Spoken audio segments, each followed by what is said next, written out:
அனைவருக்கும் வணக்கம். BSN kitchen YouTube சேனலுக்கு உங்களை வரவேற்கிறேன். தமிழ்நாட்டில் பாரம்பரியமான உணவு வகைகள் நிறைய வீடியோஸ் நம்ம பிஎஸ்என் கிச்சன் யூடியூப் சேனலில் பண்ணியாச்சு. இன்னைக்கு பாரம்பரியமான கேரளா உள்ளி தீயல் அப்படிங்கிறத பற்றி தான் நம்ம வீடியோவில் இன்னைக்கு சேனலில் பதிவு பண்ணுறேன். அதுக்கு முன்னாடி நம்ம சேனலுக்கு நீங்கள் சப்ஸ்கிரைப் பண்ணலாம், இப்போவே சப்ஸ்கிரைப் பண்ணிவிட்டு தொடருங்க. இதுக்கு நாம் ஒரு 2 பெரிய வெங்காயம், 2 தக்காளி, ஒரு அரை மூடி தேங்காய், சீரகம், அப்புறம் ஒரு மிளகாய் வத்தல், கடலைப்பருப்பு, இதெல்லாம் நம்ம இந்த இதுக்கு எடுத்துருக்கோம்.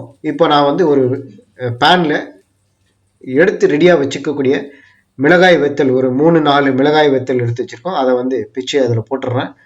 அடுத்ததாக லேசாக வறுத்துட்டு அடுத்ததாக நம்ம இந்த கடலைப்பருப்பு, சீரகம், வெந்தயம், தனியா இதெல்லாம் ஈச் 2 ஸ்பூன் எடுத்து வச்சுருக்கோம். அதையும் இதனோட போட்டு நான் வறுத்துறேன். லேசாக எண்ணெய் ஊற்றிட்டு வறுக்கணும். இதில் அடுத்ததாக தேங்காயும் போட்டு நல்ல சிவக்க வறுக்கணும். இதை நல்ல சிவக்க வறுக்கணும். வறுத்துட்டு தண்ணி ஊற்றாமல் மிக்சியில் போட்டு நல்ல துருவல் மாதிரி அரைச்சி ரெடியாக எடுத்து தனியாக வச்சுக்கணும். இப்போ அதே பேனை வச்சுட்டு அதில் ஒரு 3 ஸ்பூன் அளவுக்கு நல்லெண்ணெய் நான் எடுத்துக்கிறேன். நல்லெண்ணெய் அல்லது தேங்காய் எண்ணெய் யூஸ் பண்ணால் நல்ல டேஸ்ட்டாக இருக்கும். இப்போ எண்ணெய் காஞ்சதும் கடுகு, உளுத்தம்பருப்பு, கடலைப்பருப்பு அரை ஸ்பூன் போட்டுக்கிறேன். சீரகம் ஒரு அரை ஸ்பூன், வெந்தயம் ஒரு 1/4 ஸ்பூன் போட்டுட்டு நல்லா வெடித்ததும் அதில் கருவேப்பிலையும் நான் ஆட் பண்ணுறேன். கருவேப்பிலை பொரிஞ்சு வந்ததும் அடுத்ததாக நம்ம இதில் நம்ம நறுக்கி வச்சிருக்கிற தக்காளி, வெங்காயம் இதை ஒவ்வொன்றா போட்டு நல்லா வதக்கணும்.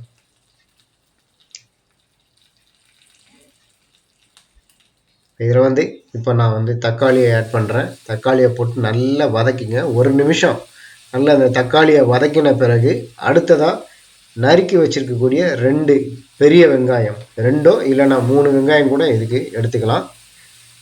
நல்லா ஃப்ரை பண்ணணும்.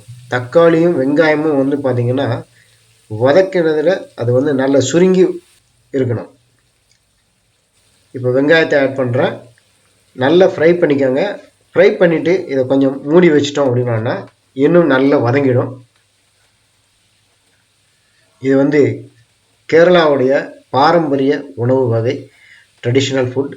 உள்ளி தீயல் அடிமாங்க. உள்ளிங்கிறது என்ன, தமிழில் வெங்காயத்தை தான் கேரளாவில் உள்ளின்னு சொல்லுவோம். இப்போ நல்லா ஃப்ரை பண்ணிக்கிறேன். ஏற்கனவே நாம் ஒரு எலுமிச்சம்பழம் அளவுக்கு புளியை தண்ணியில் கரைச்சி வச்சுருக்கோம். இதை நிறைய தண்ணி ஊற்றாமல் கொஞ்சமாக தண்ணி ஊற்றி நல்லா கட்டியாக கரைச்சி வச்சுக்கணும். இப்போ நாம் வெங்காயம் தக்காளியை வதக்கிட்டு அதை லேசாக மூடி வச்சுருக்கோம். ஒரு 2 மினிட்ஸ் கழித்து அதை மூடியை திறந்து பார்த்தோன்னா நல்லா வதங்கியிருக்கும். இப்போ இதில் நாம் மஞ்சள் தூள் ஒரு அரை ஸ்பூன் அளவுக்கு மஞ்சள் தூள் ஆட் பண்ணிக்கிறோம். கொஞ்சம் பெருங்காயத்தூள் ஒரு 1/4 டீஸ்பூன் அல்லது அரை டீஸ்பூன் பெருங்காயத்தூள் ஆட் பண்ணிக்கிறோம். இப்போ கரைச்சி வச்சிருக்கிற புளியை அதில் கொட்டணும். இதை லேசாக கிளறி விட்டுட்டு நம்ம கரைச்சி வச்சிருக்கிற புளியையும் அதில் கொட்டிட்டு உப்பு ஆட் பண்ணுறோம். அடுத்தது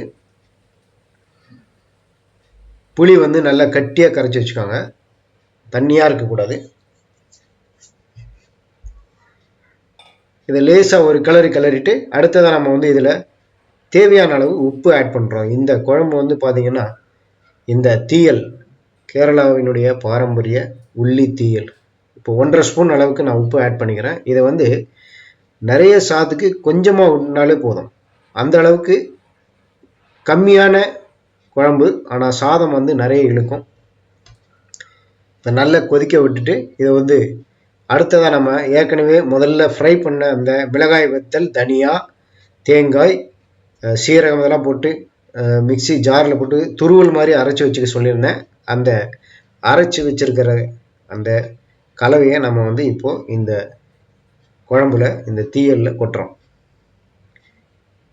அதில் ஃபுல்லாக அதில் கொட்டிட்டு அந்த அரைச்சி வச்சிருக்கிற அனைத்து அந்த துருவலையும் அதில் கொட்டி நல்ல ஒரு கிளறி விட்டுருங்க. நல்லா கிளறிட்டு ஒரு 5 நிமிஷம் அடுப்பை மீடியமாக வச்சு மூடி போட்டு மூடி வச்சுருங்க. இப்போ 5 மினிட்ஸ் கழிச்சு பார்த்தோம் அப்படின்னா அந்த தீயல் சாப்பிட்றதுக்கு தயாராகிடும். Almost finishing stage. இப்போ வந்து இந்த துருவலையும் போட்டு நம்ம வந்து நல்லா கிளறி விட்டுட்டு ஒரு மூடி போட்டு மூடிடுறோம்.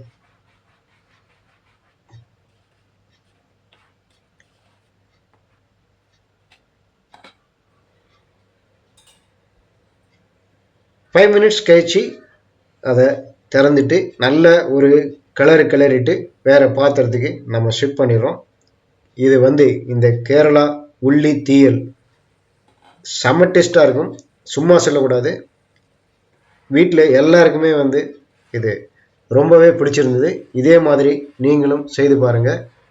இந்த கேரளா உள்ளி தீயல் கொஞ்சம் தீயல் யூஸ் பண்ணாலே போதும், நிறைய சாதம் சாப்பிடலாம். இதை வச்சு இதை வந்து ஹோட்டல்லையே இதை ட்ரை பண்ணலாம். அந்த அளவுக்கு செம டேஸ்ட்டாக இருக்கும். எல்லாருக்குமே பிடிச்சிருக்கும்னு நினைக்கிறேன். இதே மாதிரி நீங்களும் செய்து பார்த்த பிறகு நம்ம வீடியோ பதிவுக்கு கீழே உங்கள் கமெண்ட்டுகளை தெரிவிங்க. வீடியோ பிடிச்சதுன்னா லைக் பண்ணுங்கள், எல்லாருக்கும் ஷேர் பண்ணுங்கள். மறக்காமல் நம்ம PS in Kitchen யூடியூப் சேனலுக்கு அடுத்தடுத்த இது போன்ற சமையல் வீடியோக்களுக்கு நம்ம சேனலுக்கு சப்ஸ்கிரைப் பண்ணுங்கள். நன்றி. அடுத்த ஒரு வீடியோ பதிவில் நான் வந்து சந்திக்கிறேன், சமையல் வீடியோ பதிவில்.